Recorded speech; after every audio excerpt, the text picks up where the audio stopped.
In an industry stuffed with marketing bullshit, empty promises, and shiny-suited liars, one woman's had enough. She knows what it's like to have the wrong clients, no money, and no time for fun. But she also knows how to fix it. And on the Business for Superheroes show, she promises to tell the down and dirty truth about business, sales, and running away with the circus. Here's your host, Vicky Fraser. Hello, and welcome to the Business Superheroes Show. I'm Vicky Fraser. This is Whiskey Fraser. Say hi, Whiskey. And this is Joe. Hello. Hello. Yeah, so this week I'm just looking at Joe because he's whimpering. We are never, ever recording a podcast after Jiu-Jitsu ever again. Right. It's too late. Joe's too beaten up. Joe's in pain, and also there are potatoes cooking. So this week we're talking about time management for headless chickens. Right. Yeah. Hence recording the podcast totally inappropriately at 10 o'clock on a Tuesday night. Ooh. I'm doing the handbag gesture right now, by the way. Anyway, okay, so we're talking about this because people tell me that I get a lot done. I guess I kind of do get a lot done, but I don't get anything like as much done as like the top business people and entrepreneurs. Well, I don't. You say that, but... No, I don't. I really don't. You're only looking at their outside. I'm only looking at their outside. But I have also met Dan Kennedy, and he is like a machine. I think he's some kind of an android. Okay. I'll ask him when I interview him. So anyway, but yeah, so today we're talking about how to get more shit done in your business and in your life. But it's not all warm and fuzzy. Some of it you're not going to like at all. Some of it you're going to be like, I'm not going to do that. And some of it is just going to be like, just won't want to do it. Okay. Why not? Is it not good stuff? Because it's not going to ingratiate you to anybody. It's stuff that's not going to make you popular. It's not stuff that means that you're a complete arsehole or anything, but it's just not indulging other people's nonsense, basically, which most people do far too much of. I'm looking at you, Joe. So this is I've been reading Dan Kennedy's No BS Time Management for Entrepreneurs, which is where I've drawn a lot of this stuff from. But I've been kind of chuffed to realise that a couple of the things that I do anyway, Dan Kennedy, I learned after reading the book that this is what Dan Kennedy recommends. So I was kind of like, oh, I already do that. That either makes me a real like badass marketing kind of, business owner, or it makes me an arse. We'll leave the listener to decide. So, but yeah, if you adopt just one or two of our suggestions today, dear listener, I guarantee you will get more stuff done. Okay. So, okay, but a quick note on entrepreneurs and business owners first, because this is really difficult for us, this time management thing, because we tend to be real problem solvers and doers. So you know what I'm like? It's like, there's a new idea, I'm going to chase that. Yes. And it's like, oh, that's something that we could do. It looks interesting, let's do it. Yes. Yeah. And suddenly we're driving 7 hours to do a 5K race somewhere. It was a half marathon. And there was a Womble medal. Yeah. Oh, man. Anyway, but the point is that we tend to be like excitable spaniels, and if we're presented with a problem, we'll try and solve it regardless of whether or not it's worthwhile solving or, or we should bother or whatever. It's kind of like, there's a thing, it looks interesting, let's do it, because that's the way people like us work. Mm-hmm. It's not always a good thing, because, it's kind of like, well, actually, I've got this mission over here and I'm being distracted by that butterfly over there. And it just makes it very difficult to get stuff done because you're being pulled in several directions. Okay. But, all business owners are like that. Well, most business owners are like that. But we tend to do stuff anyway. So, it's really one of the first things that I did a good while ago now, when I really started thinking about how to manage my time better and all the rest of it, was to work out my number. And this is related to the stuff that I was just talking about, the kind of chasing butterflies and that kind of thing. Your number. My number, my hourly rate. The hourly rate I should basically be charging. And this is something that I learned the first time I read this book a few years ago now. Okay. I'm rereading it for like the third time right now. And you start off by ignoring all of the corporate bullshit that's peddled by mentors who don't know what they're talking about. The kind of people who are like, well, you get your hourly rate by working out how many weeks you want to work in the year, and then like how many hours, 8 hours in a day, and blah, blah, blah. And that's just complete horseshit. Because I don't know anybody on this planet who is productive for 8 hours a day. Do you? No. No, that person does not exist. Do you want to hear an alarming stat? We now have an attention span shorter than goldfish. No. Oh, okay. Did you just make that up? No. Are you lying? No. Really? Well, it was one of those things that was touted around on the news. Was it on the Daily Mail? No, it wasn't on the Daily Mail. Was it on Facebook? It was on Radio 4. And then they disproved it. Or they disagreed with it. They got some scientists in and disagreed. Yeah. But goldfish aren't stupid. No, goldfish aren't stupid, and they do remember stuff. Mm. They remember where they live and all manner of things. Anyway, so... Right, where were we?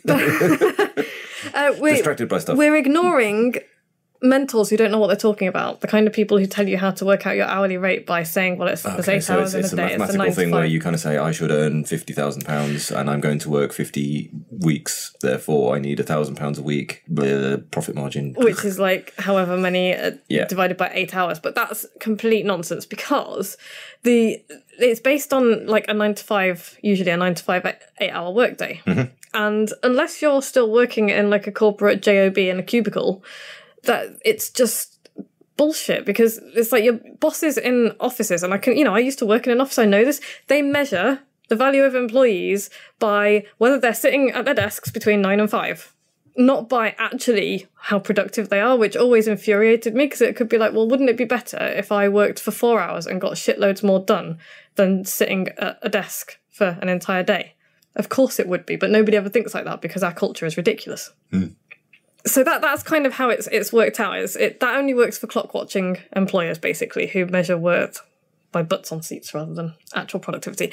But when you're running a business, you have to measure your actual productive time, and that's really, really low for most people. And the alarming stat, that was what I was going to tell you, wasn't it? The alarming stat before you derailed me with goldfish. The alarming stat. What's the alarming stat? So the alarming stat, there was a study done years and years ago now, and it's probably got even worse since then because, there's so much more information fired at us. But this study, and I can't find it, I'll look it up. It was of Fortune 500 CEOs, so like top business people. Mm-hmm. And this study found that they averaged 28 productive minutes a day. Crikey. I know, right? And the rest of their time, and before everybody kind of explodes and is like, oh my God, people getting paid for bullshit, that tiny productivity was because they were constantly taking on other people's bullshit.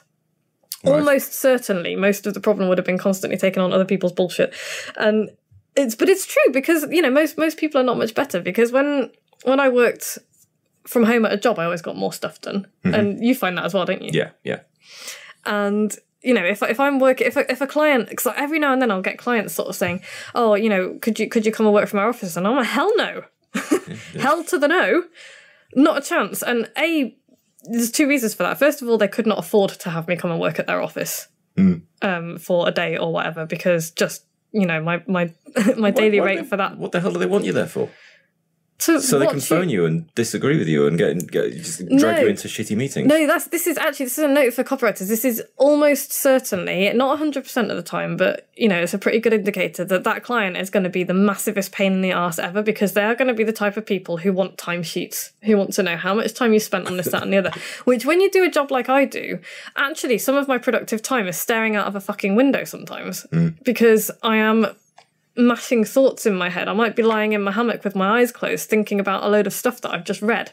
And it's like, if you get a client who wants you to itemise your time... Yeah, lying in a hammock with a gin doesn't necessarily... I don't tend to drink gin when I'm writing for clients. But sometimes I do. But when you're thinking about them and strategising and having conversations about them and reading books to help them and all that kind of stuff, that's stuff that they're not going to appreciate, but is very valuable. It's incredibly valuable, because I wouldn't be able to do what I do without that. Without that stuff. But if you think about it, that's what lawyers do, and that's why they get so hated by people, because there's that old joke about lawyers billing you for time they spend sitting on the toilet. But actually, if they're working your case through in their heads, it should be billable time. Yeah. It's productive time, and that's what we're talking about here. So Dan Kennedy in his book suggests that if you take a third of your time as being productive, it's probably very overgenerous for most people, but let's take that as the time. Right. But that's how you work out your number, basically. So it's to do, there's a formula. So let's read the formula out. No? What? Shall we not read the formula out? Unless you got it ready. Yeah, I have got it ready. So you've got like your base earnings target. So let's say that your base earning, that you want to earn 250 grand. Sounds good. I love that. But you need to divide that by, say, 220 days out of the year, because that's the working days. And, Yes. you know, this will depend on how much holiday you want, all the rest of it. So you need to work it out. But let's say it's 220 days times 8 hours a day, which will give you a figure of 1,760 work hours in a year, which will then give you a base hourly number. And this is a calculation I did earlier, children. That will give you your base hourly number of £142.04. Right. But you then have to times that by 3, because we've said that only a third of your time is actually productive to get the hourly rate. So Right. if you assume that all 8 hours in your day are productive, then your hourly rate is going to be 142 quid. Yes. But because only a third of your time is productive, you're going to times it by 3. I'm only going to bill for a third of my time. No, that's the point. You're not only billing for a third of your time. What you're doing is saying that your hourly rate needs to be £426.14, because otherwise you are working for free, essentially. This is not to do with, you got to get out of the employer mindset here. This is not the employer-employee mindset. This is the business owner, entrepreneur mindset. So, you know, this is when people think about outrageous hourly rates and all the rest of it, it's actually not outrageous, because what it is a real reflection of the worth of your time and skills and value. Anyway, there's a whole debate to be had there, and we can't really go into it now. I just wanted to get people thinking about what the hourly rate should be, because one of the things that that will do for you, and one of the reasons that I have my ideal hourly rate stuck on a shiny piece of paper where I can see it, is because every time somebody interrupts you, or every time you go on Facebook, you think, hang on a second, how much is this little 10 minutes on Facebook costing? So the reason that I want everybody to work out their hourly rates, their ideal hourly rates, is because when you're tempted to be distracted, or when somebody distracts you, you can say, that's 10 minutes of my life that not only I'm never going to get back, but it's just cost me 100 quid. Sure. Because if you think about it like that, then suddenly wasting time on Facebook answering every email that comes in seems like a fairly stupid thing to do. So, okay. So that's kind of the preamble, the first half, the scene setting, this is the problem, this is what you need to kind of start thinking about your time and how valuable it is. And the second half of this podcast is going to be dedicated to time vampires. Time vampires. And how to destroy them. So these are people who suck your time and energy and productivity. Okay. If you let them, they'll suck you dry. And Dan Kennedy's got names for a couple of them.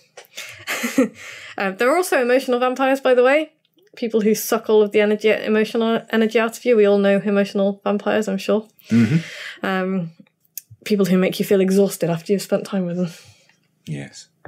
Yes. But we'll stake those people another day. Today we're going to stake time vampires. Right through the heart, Buffy the Vampire Slayer style. Okay. We're all going to be little Buffys today. You can be Xander or Angel if you like. It's okay. Let's not go there. Well, I'm going to be Buffy. Okay. Screw you. So the first time vampire is Little Miss Got a Minute. We all know somebody who's just like got a minute, and I think that this vampire is also known as "Can I just pick your brains, please?" Right. Because you know that it's just going to be random shit, and it's not just going to take a minute. It's like, next time somebody says, "Have you got a minute?" and you agree to talk to them, get a stopwatch out in front of them, because that'll just be hilarious. Get a stopwatch out and time how long it takes. They won't even get to the end of their trivial bullshit before the timer finishes. I guarantee it. Anyway, but this is quite difficult, because you kind of don't want to be wasting time with these people, because if you say yes once, they'll turn up again and again and again, and they'll always be knocking on your door. And I'm looking at you right now, Joe. And you know, and saying no just feels rude, and it feels a bit unreasonable, and that's because the time vampire has set it up to feel that way. Maybe not deliberately, manipulatively, but you know, if somebody says, "Oh, if you just got a minute," to say no kind of feels churlish. And it feels rude, but actually it's not, because I want to get you thinking about this differently. Because if somebody says, have you got a minute? They're saying two things. Firstly, your time is not as important as their time. Yeah. Secondly, whatever you're doing is so unimportant, it can be interrupted by whatever trivial shit is bothering them at this particular given moment. So as soon as you start thinking about the kind of have you got a minute in those terms, it suddenly doesn't seem so unreasonable to say, actually, no, I haven't. Yeah, book an appointment. Book an appointment. And that's the solution. Because, you don't want to just say no, fuck off, because, that can cause... You do have to maintain some level of relationship with most people you work with. You do. Well, you do. But yeah, there is a way to do it. And the kind of smart way to do it, I guess, is to say, I'm really busy right now, but I've got 15 minutes spare at 4 o'clock. Make a list of everything you want to talk about and bring it all to me then. With any luck, they'll have solved their trivial shit before 4 p.m, so they won't turn up. But even if they don't, hopefully they'll have kind of made a list of stuff. And they'll be like, come and talk to me later. Productive 15 minutes instead of a bullshitty 15 minutes. Yeah, because actually, sometimes this stuff might be important, but after, 10 or 15 have you just got a minutes where 90% of them are nonsense, because 90% of them will be nonsense. It's kind of like, well, you need to just go and sort your own shit out. And, you're doing people a favour as well if you say no, because people need to be able to deal with their own stuff. And, it's also a self-development thing, I think. They're not learning to cope, and they're not developing anything if they just drop every trivial question on you. No. Do you remember Paul and his girlfriend many, many years ago? And he just enabled her. Hugely. Yeah. Yeah, he would drop everything and go and rescue her from whatever ridiculous scrape she'd got herself into. And, even the professionals were like, you need to stop doing this because she's just going to keep treating you like you allow her to treat you. And that's a big takeaway for this podcast, I think. People will treat you exactly as you allow them to treat you. And if you are the person who has always got a minute, you will always have people coming to you saying, have you got a minute? That goes for clients, by the way, as well. And it goes for employees, it goes for children, it goes for parents, it goes for friends, it goes for everybody. And it doesn't mean you have to be an asshole about it, but if you're in the middle of something important... The answer is no. The answer is no. And unless the hair is on fire, the answer is no. So... Okay. Yeah. So that's the first thing. They'll get the point eventually. It's one of those things that you kind of have to tell them over and over again. So the second time... I was going to say, this happens with phone calls and emails as well. So, like, people who send you 30 different emails. The way to deal with that is ignore them all. Save them up until the end of the day and then answer all of their ridiculous points one after another. Rather than answering each email individually. There are exceptions to this, and one of the exceptions is happened last week when I was working on a massive project deadline and there were emails flying backwards and forwards, and if you know that there is going to be something massively important come up and you have to be keeping an eye on your emails or keep your phone on, then that's fine. But 90% of the time that's not the case for most people. Yeah, I'd say there's another use case where you might need to answer them individually. I totally agree with the ignore them now, and at 4 o'clock when you've got 20 minutes, you answer them all. But, for example, I work with a project team, and we might be working on 6 different clients. Oh, okay, yeah, that's fair enough then. So then you would have a different email for each one. So I might have the same guy email me 6 different questions on 6 different projects. Okay, that's fair enough. So if I aggregate all of those and send in one answer, it just becomes confusing. Yeah.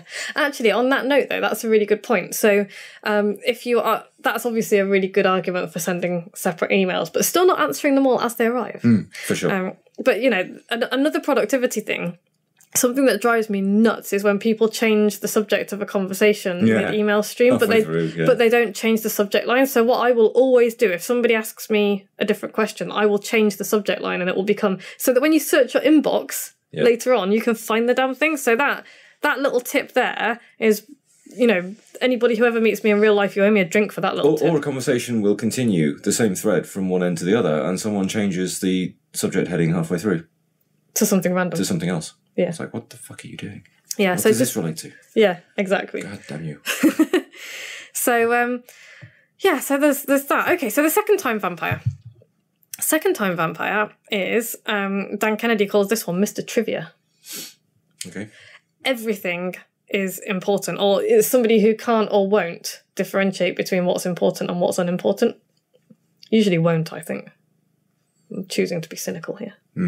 But yeah, so the answer with these people is just say no. It's like whatever is going on, it's like the building's on fire. It's like, oh my God, they've ordered like red pens instead of blue pens. I don't care. Yes. I don't care. It's like, okay, it might have cost us £100. Send them back, order some different ones. You know, be a grown up about it. Yeah, sort it out. Sort it out. Fuck off. Precisely. This works really well with kids, I think, as well, because they learn to deal with, like, rather than coming with, I can't find my socks. Go and fucking search your room.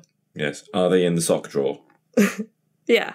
I don't have children, but I've been reliably informed by parents that this is a very irritating trait that children have. You're not going to teach them any kind of independence if you don't make them do it themselves. Exactly. And that goes for clients too. Don't find clients socks either. If it's a really trivial thing that they can do themselves, that is, and you know, this sounds like I'm saying don't give great value to your clients, but think about where the value that you give lies. If a client is asking me something really, really trivial and they're paying me my eye-watering hourly rate to do some writing for them and they interrupt me with it, I am not serving them by jumping onto their trivial nonsense that they could either solve themselves or get somebody else to sort out. It doesn't serve either of us. Yeah. So, and you can point that out, when you point it out to people like that, you know, maybe a little bit more gently than I just did, but when you point it out to people like that, they will get it. Yes. You're paying me this much money an hour and you just asked me to find your socks. Yeah. Exactly. So yeah, people will learn to deal with their own dramas, basically. And the third time vampire, and these are also emotional vampires, I think, are the drama llamas. Oh, man. Everybody knows drama llamas. People who turn everything into a massive soap opera and make it all about them. And it's like, the sky is falling. Their drama is the most important thing in the world. They don't notice or care that other people have stuff going on as well, and they try and just draw everybody else in. And the worst thing about these people, the absolute worst thing, is that you genuinely do feel guilty because they are obviously emotionally involved in this thing, and it's like as soon as you give them a shoulder to cry on, they'll just desiccate you. Yeah. More stuff. Yeah. More drama. And it's really bad, but it's kind of genuinely difficult, this one is, because quite often they're people that you like and who trust you and who, you know... Well, yeah, because somebody you don't know or don't like or don't give a shit about, if they're having dramas, you're just like, whatever. Whatever, yeah. Crack on. I don't care. Well, we are, but we're kind of heartless golems, so no, but you're right, it does tend to be people you give a shit about. Yeah. Because if you didn't give a shit, they wouldn't. Yeah. They wouldn't be anywhere near you. There is an argument for removing people like that from your life, but that's quite extreme, and I would say that, you know, these people have good points as well. But the thing that I do, this is how I've dealt with people like this for years, and then I later found out that this is what Dan Kennedy says, so I was quite chuffed about this. Is I will listen to their heart pourings and then I will solve their fucking problem for them. That is not what they want. What they want is for someone to go, oh my God, and start like flailing around and dramaing with them. It's absolutely not what they want. They just want a drama companion. Yeah, and I will not do that. I utterly refuse to do that because I'm not a drama llama at all, am I? No. And I just can't be arsed. And it's just a waste of time. It's nonsense. So if somebody comes to me with a problem, I am a problem solver. I will solve that problem. And it doesn't necessarily make me very popular with the people that come to me with their problems, but they stop doing it. Yeah, that's like, it's a very male thing to do, though. There's so I've heard. Yeah, you know when they take at school, when they take the girls off to one class, what they do with the lads is they say, stop trying to solve the problems. Yeah. And you know what? This is like, I should put a disclaimer in here that actually there is a time and a place for just listening, because there are, you know, genuine problems, genuine dramas that are genuinely, you know, people who have been bereaved, who have got really shitty stuff going on in their lives, do just need someone to listen. You can't solve problems like that. But if somebody is spending 80% of their entire life amidst drama, then they're a drama llama. Yeah. So, and it's really easy to differentiate this. You know, if you've got a friend who's going through a bereavement, then absolutely you sit there and you listen to them and you give them what they need. But if you've got somebody who is just pissed off with their life or their job or whatever, then bollocks to that. I hate this, I hate that. Someone stole my pen, my chair's been adjusted, and this has happened, and that's happened, and now we've got no printer paper, and why is this happening, and my boyfriend doesn't love me, and Cheryl said something, and... If you've got a problem that can be fixed, fix the fucking problem, and you will feel better about it. It's like, if it's a problem that can't be fixed and it's genuinely awful, then you are there for them. But if it's something that is a situation that you can change, change it. Stop spending your time with these people. Yeah, so yeah. Or Dan Kennedy's other tactic, and this cracked me up because I've never done this, is that you hijack their drama with your own drama. So you tell a story about how, oh, you know what, I've got this story about my great aunt Mildred. This happened to her. This is going to help you. And then you launch into this really long, boring story about great aunt Mildred's drama from 50 years ago. And it may or may not be relevant, but it'll shut them up. Okay. So you can kind of try that again. But yeah, that's the three time vampires and how to deal with them. Cool. Some of that is drawn from my own, heartless golem experience, and some of that is drawn from Dan Kennedy's time management book, because, credit where it's due and all that, which is an amazing book, by the way. Amazing book. It does good things. Just good things. So, from now on, you're going to start noticing loads of time vampires now, all over the place. Every time somebody says, have you got a minute, your blood will start to boil and you'll, your head will start to spin around. No. No, just say no. No. 4 o'clock. Yeah. Sod off. Yeah. And it will be difficult. You'll have to train yourself to do this because you'll feel mean and you'll feel petty and you'll feel rude. But you're not. You're none of those things. The people who are sucking the time out of you, they're mean and petty and rude. And they need to learn that, their petty thing is not more important than yours. It's like, make an appointment with somebody. I would never dream of calling up a client or a colleague or anybody else without dropping them an email to say, can we make an appointment to talk? And sorting it out that way, because it's just rude. It's just rude. Okay, so what else have I got to say about this? I'm really tired and I've done trapeze and now I've had a glass of wine and I think I'm drunk. Excellent. Let's have some dinner. Should we have some dinner? Yeah. Okay. So what are the takeaways? Oh, I was just gonna. You know what I was gonna takeaway in my notes. We've got a takeaway.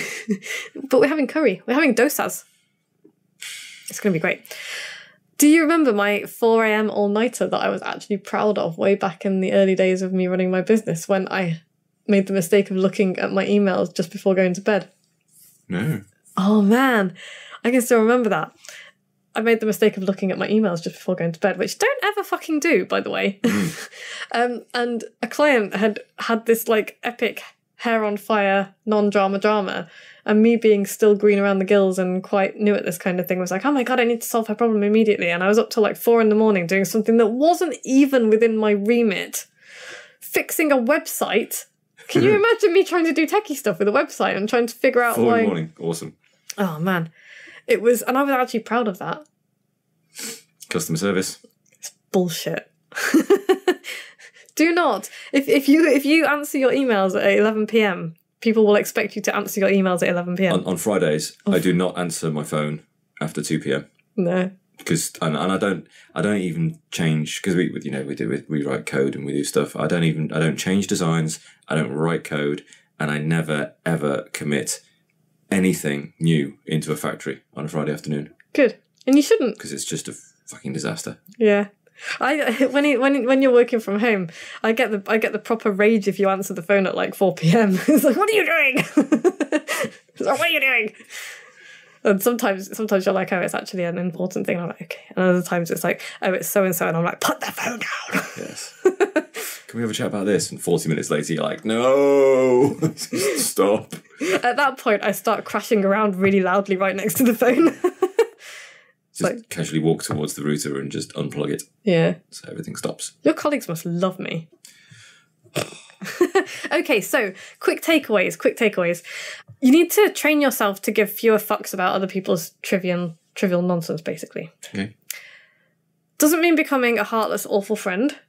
It means recognizing the difference between what's important and what's unimportant. And, being there for people who genuinely need your support. And stop enabling people who are just full of drama-llamery-ness. Okay, so, quick takeaways. Stop answering the phone when it rings.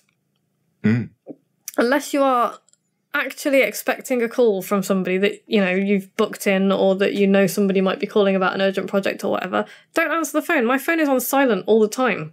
It used to drive my parents nuts until I was like, you know what? This is the time I take lunch. Ring me on the landline. And they were like, oh, okay. So, you know, that's how it works. I don't even answer the phone to my parents unless they ring me on the landline at lunchtime. Set up voicemails. Get an answering service. Mm-hmm. Do something. You know, you guys have an answering service, don't you? Yes. Yeah. So, yeah, get an answering service. Stop checking email every 30 seconds. I check my email twice a day at 11 a.m. and 4 p.m. There is nothing so urgent that it can't, you know, wait for those times. 11 a.m. gives people time to get stuff in the morning. 4 p.m. gives you a bit of time to do stuff, you know, before people go home for the day. Cool. And stop indulging drama llamas, basically. Have you got anything to add to all this, Joe? No. We are 30 minutes in. No, we're not, because we had a big break for you to turn the potatoes off. That wasn't a big break, was it? It was quite a big break. It was about as long as this conversation about how long the break was. Okay, so next week, we're going to carry on with productivity and time management for headless chickens. And we're going to talk about, and I'm going to, you know, just basically walk you through how I interpret Dan Kennedy's top 10 time management techniques, because they are things that are just brilliant. And frankly, why reinvent the wheel when he's got it all, you know, invented and working? He's got it, like, going around. But we're going to give you our take on it, aren't we, Joe? What we think works. Your take. I'm going to sit here and drink wine and look bewildered. Yeah, and you're going to be like, I'm going to be constantly punctuating the whole thing with, Joe, you should be doing this. And you're going to be going, ugh. Oof. Anyway, so move on. I can help you focus. Basically, I can help you manage your time better. I can give you more time out of your day. I've done that for several of my Inner Circle guys. So join the Inner Circle, businessforsuperheroes.com/Inner Circle. Be good. If you can't be good, don't get caught. And we will see you same time next week. Bye. Bye. Like what you've just heard? Tell your colleagues, tell your friends, send them to www.businessforsuperheroes.com/podcast.